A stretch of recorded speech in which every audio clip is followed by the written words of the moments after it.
Here we go, waiting on this, the president before he departs for the UK. Or too late getting his rates down, I guess. Who knows? You never know with too late, but he's done a lousy job. The rate should be much lower, much lower.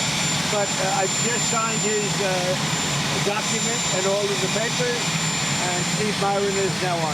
If you believe in the independence of the Federal Reserve, Ground offensive is now underway in Gaza City. Your reaction to But we're going to see what happens because I hear Hamas is trying to use the old human shield deal, and if they do that, they're going to be in big trouble.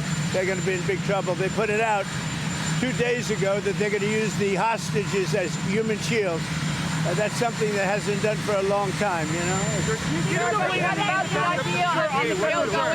Let me tell you, if they do that, they're in big trouble. on the Federal Reserve, do you believe the Federal Reserve is an independent body? What do you think about the independence? Oh, it should be, but I think they should listen to smart people like me.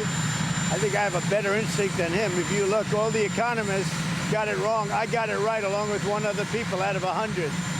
So they should listen to people that are smart. Nothing wrong with that. But they have to make their own choice. But they should listen. Before the occasion, did you speak to Prime Minister Netanyahu? No, I didn't. What about the idea of Israel beginning this ground offensive in Gaza City? Do you support that? Well, I have to see. I mean, I don't know too much about it. I can tell you that if they put the hostages in front of them, Hamas, as protection, as what they call them bodyguards, Hamas is going to have hell to pay.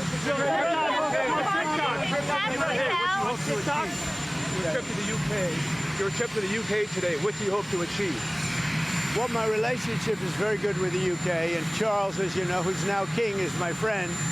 And it's the first time this has ever happened where somebody was honored twice, so it's a great honor. And this one's at Windsor. They've never used Windsor Castle for this before. They used Buckingham Palace. And I don't want to say one's better than the other, but they say Windsor Castle is the ultimate, right? So it's going to be nice. But basically, I'm there also on trade. They want to see if they can refine the trade deal a little bit. We made a deal, and it's a great deal.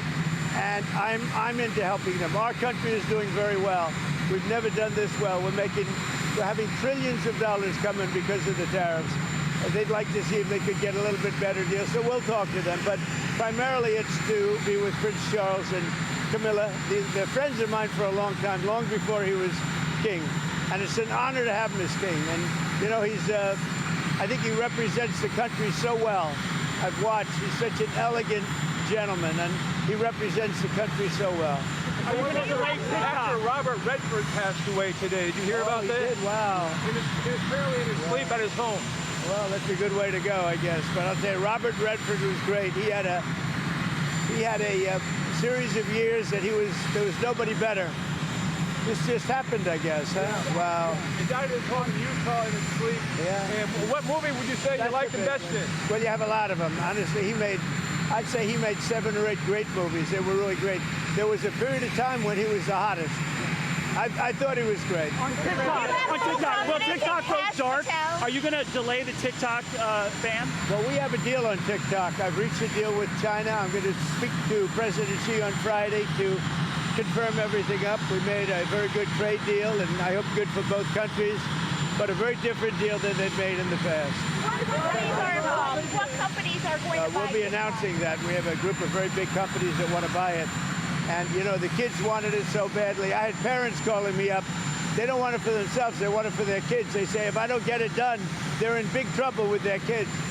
And I think it's great. I hate to see value like that thrown out the window. So on auto, can I ask you, so auto executives... And, you know, you're talking about tens of billions of dollars. Some auto executives are concerned that compromising the 15% for auto tariffs coming in hurts American automakers. What do you say to... Well, I haven't compromised anything. Where did I compromise? Going down to 15% from 25. Going down to 15%. From 25. We charge, well, and where did the 25 come from? It came from there. You tell me. Just so you know, they paid nothing for years. Now they're paying 15%. And some things can pay more, like chips could pay more. Pharmaceuticals could pay more. You know, there's a bigger margin. With a car, you have to make 15% before you make a profit. pretty tough. So, but we had a good deal. Don't forget, European Union is paying our country because of tariffs $950 billion. Think of that. We're talking about a year. $950 billion. Japan is paying us $650 billion. These are countries that paid us nothing until I came along. And China's paying us a tremendous tariff. You know what the tariff is, right? You know what the tariff they're paying it? Yeah. What? Yeah, so it's 30% for the fentanyl as well as whatever for the 301s. 20% for the fentanyl. But the overall is about 55%. Okay? That's as opposed to nothing. Would you say that's a difference? No, we have a big decision coming up, and if the Supreme Court rules the way hopefully they will, because, I mean, every legal expert said we win that case, but you still have to watch. And the Supreme Court's been terrific. I think they're very fair. All I want is fairness, and we win. But if we win the Supreme Court case, which is the finalization of tariffs, we will be by far the richest country anywhere in the world, and we'll be able to help our people more, and we'll be able to help other countries when we want to. But I will say, if we win that case, our country, you see what we've taken in just on a temporary basis. We've taken in trillions of dollars, trillions with a T, and we will be by far the richest country in the world. There'll be nothing close. And you know, one other thing, we'll have tremendous power to negotiate. The use of tariffs, I settled 7 wars. 4 of them was because I was able to use tariffs.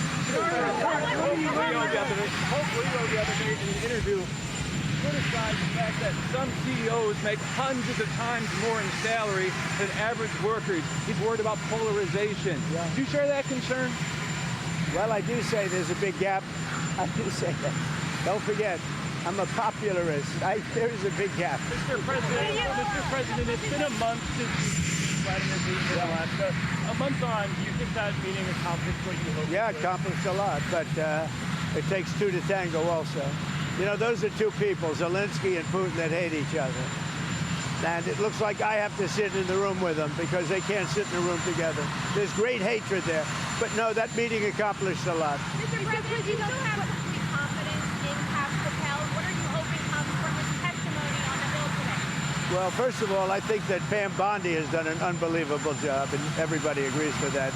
And Kash, if you take a look at what he did with respect to this horrible person that he just captured. He did it in 2 days. It took other similar cases 4 days, 5 days, 4 years, if you look at certain shooters. Now, I have confidence in everybody in the administration. My administration, and a lot of people are saying it, not just me, it's so far the best administration ever formed. You look at our financial people.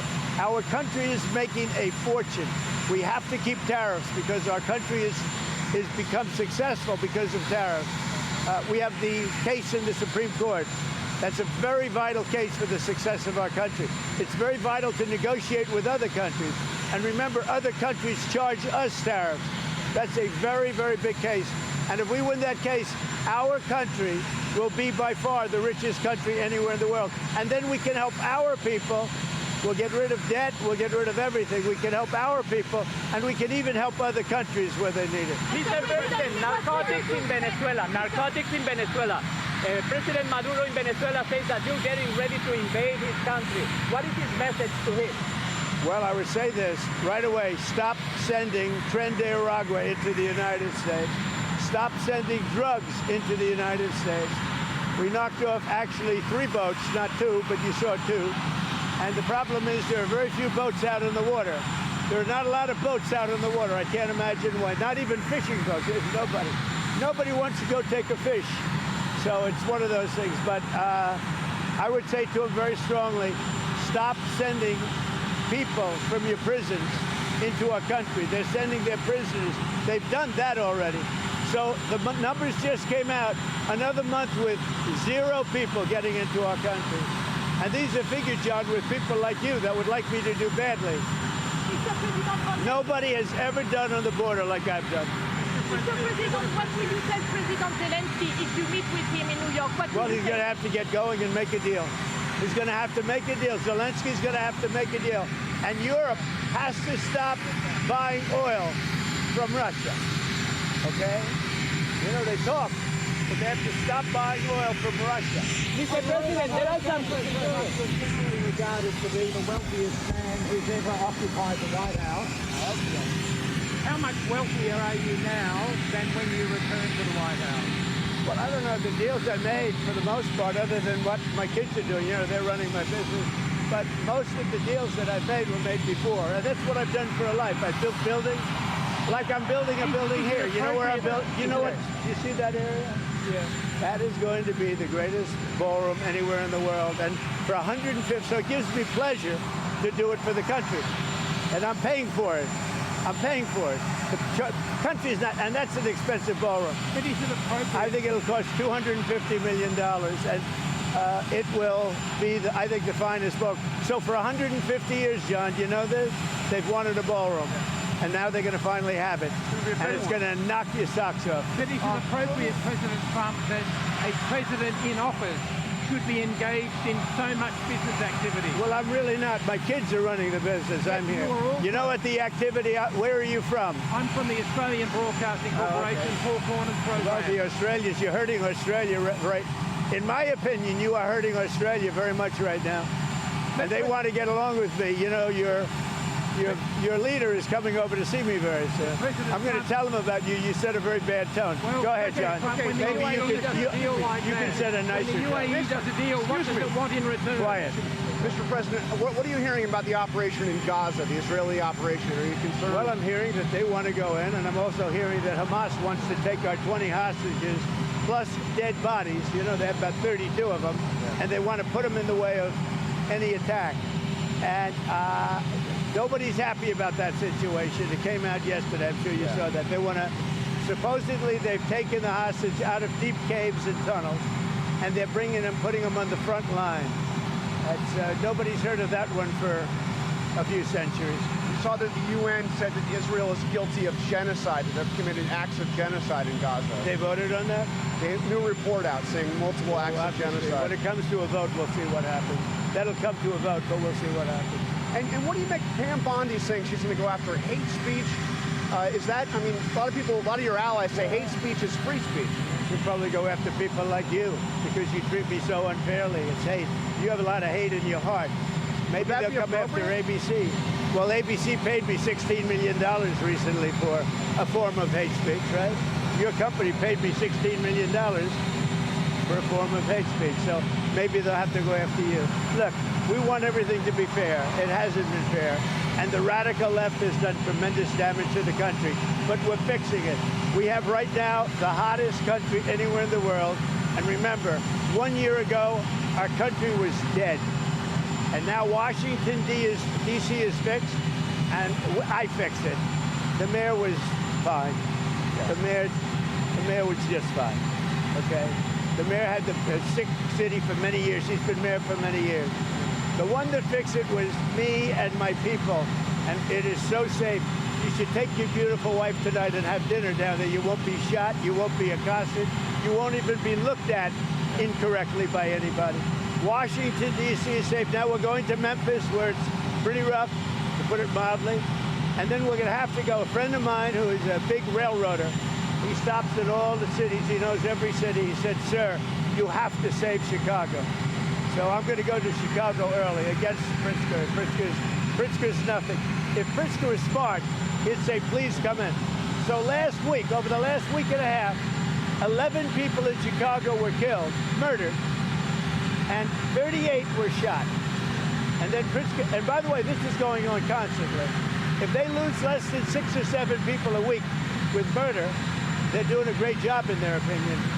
Chicago is a death trap, and I'm going to make it just like I did with D.C., just like I'll do with Memphis. Now, remember this. So a man comes into my office, one of the biggest businessmen. I'll tell you, he runs Union Pacific. Is that big? Biggest railroad in the world, I guess. And he started off as a railroader. He was running a railroad, a little caboose. He was in a caboose. Now he runs the whole damn thing. 45 years ago, he started off in a caboose. I don't know what that's all about. And he became the top, so that's a good place to start. But he came in, he knows the country intimately, He's looking to do a merger by another railroad, the one that had the little problem in East Palestine, right? And they want to buy that railroad, as you know. It's pretty public.